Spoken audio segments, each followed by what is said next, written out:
Et si les vrais signes de la richesse, les vrais de vrais, étaient en fait complètement invisibles? Et si tout ce que nous a appris à associer au succès financier, eh bien si tout ça n'était qu'une façade? Allez, on décortique ça ensemble. Pour bien comprendre, imaginons une scène classique au bureau. D'un côté, on a Patricia. Sa voiture, une Honda qui a bien vécu.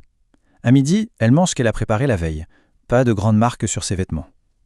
Et de l'autre, il y a Marcus. Lui, il arrive en BMW flambant neuve, enfin en leasing, il a une belle montre au poignet et il adore parler de ses derniers coups en bourse. Spontanément, on se dit qu'on sait qui des deux s'en sort le mieux, pas vrai? Eh bien, attention aux apparences. La réalité financière est souvent l'exact opposé de ce qu'on imagine. Patricia, elle est en fait millionnaire. Son patrimoine net s'élève à 1,7 million de dollars. Autant dire qu'elle pourrait arrêter de travailler demain si elle le voulait. Et Marcus, lui, il est endetté jusqu'au cou. Il y a de fortes chances qu'il travaille jusqu'à ses 70 ans. C'est ça la grande inversion. C'est l'une des vérités les plus fondamentales en matière d'argent et pourtant personne n'en parle jamais. Les vrais signes qui montrent qu'on est en train de s'enrichir ne sont pas les choses qu'on peut voir. Non, ce sont des habitudes, des comportements complètement invisibles. Et aujourd'hui, on va explorer les 8 marqueurs qui trahissent, en silence, une personne en train de bâtir sa fortune. Allez, on commence avec le premier groupe de marqueurs. Et attention, ici on ne parle pas de chance ou d'héritage, on parle de pratiques quotidiennes, choisies, délibérées. Le tout premier marqueur, c'est ce qu'on pourrait appeler l'alchimie du temps. Ceux qui s'enrichissent n'ont pas 24 heures de plus que les autres dans une journée. Par contre, ils arrivent à extraire beaucoup plus de valeur de chaque heure.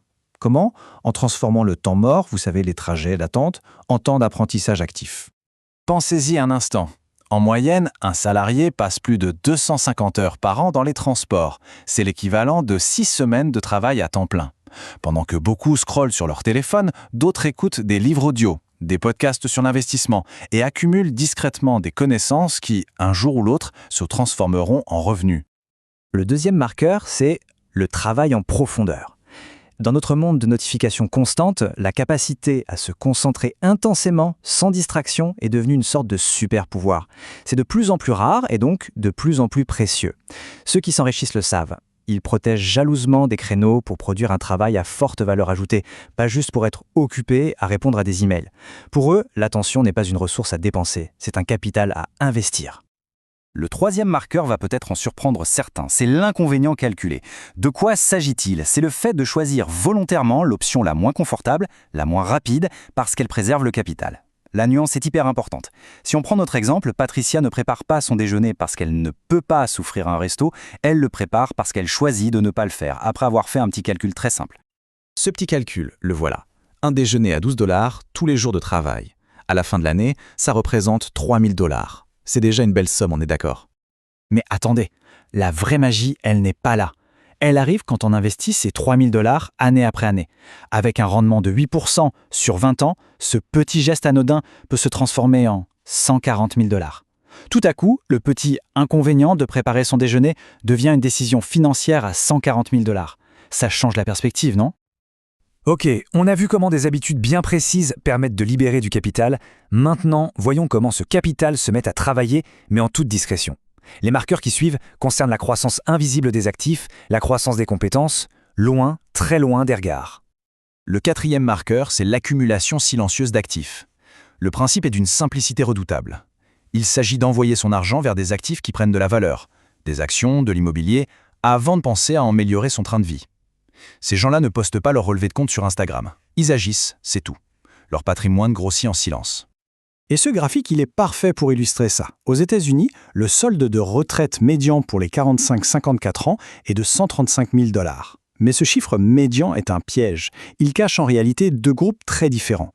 Ceux qui ont privilégié les signes extérieurs de richesse et les accumulateurs silencieux qui, eux, ont souvent plus de 800 000 $ de côté. Et le plus fou, vu de l'extérieur, absolument rien ne permet de les distinguer.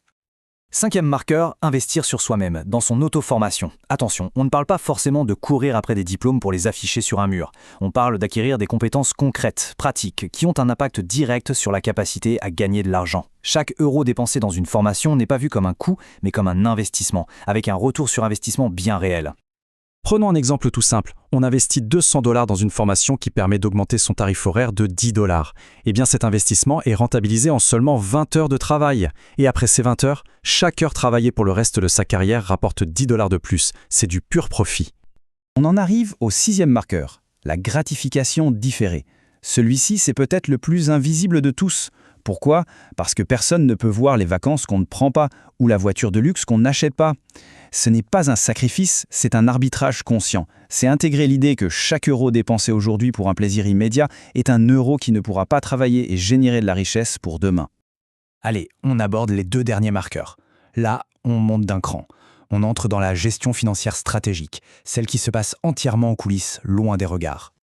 Le 7e marqueur, c'est la diversification des sources de revenus. Mais là encore, sans tambour ni trompette. C'est cette petite activité en ligne dont personne n'est au courant au bureau. C'est cet appartement qui génère un revenu locatif stable chaque mois. Ce 2e ou 3e revenu, il n'est pas visible sur les vêtements ou la voiture. Il n'est visible que sur une seule chose, le bilan financier. Et enfin, le 8e marqueur, et c'est peut-être le plus fondamental de tous, la solitude productive. Ceux qui construisent un patrimoine durable passent du temps, seuls, à réfléchir à leur argent. Pas pour regarder leur solde en tremblant, non, mais pour prendre du recul, pour évaluer leur trajectoire, pour corriger le cap si besoin, et s'assurer que leurs actions du quotidien sont toujours alignées avec leurs grands objectifs. Alors, au final, qu'est-ce qu'on doit retenir de tout ça? Surtout une chose, il est urgent de changer notre façon de mesurer le succès financier, le nôtre et celui des autres. Le cœur du problème, il est là. La société ne célèbre aucun de ces comportements invisibles. Personne ne va vous applaudir pour avoir mangé les restes de la veille ou pour avoir fini de payer votre voiture. Les trophées visibles du succès sont partout, mais les vrais moteurs de la création de richesse, eux, ne reçoivent absolument aucune reconnaissance sociale.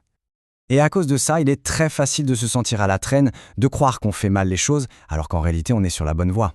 On se compare aux Marcus de ce monde, alors que nos habitudes qu'on croit ennuyeuses et invisibles sont précisément ce à quoi ressemble la construction de richesse. La vraie question à se poser, c'est est-ce qu'on ne serait pas une Patricia sans même s'en rendre compte? Parce que le point essentiel, c'est que les récompenses de ces habitudes sont peut-être invisibles au début, mais elles sont infiniment plus précieuses que n'importe quel bien matériel.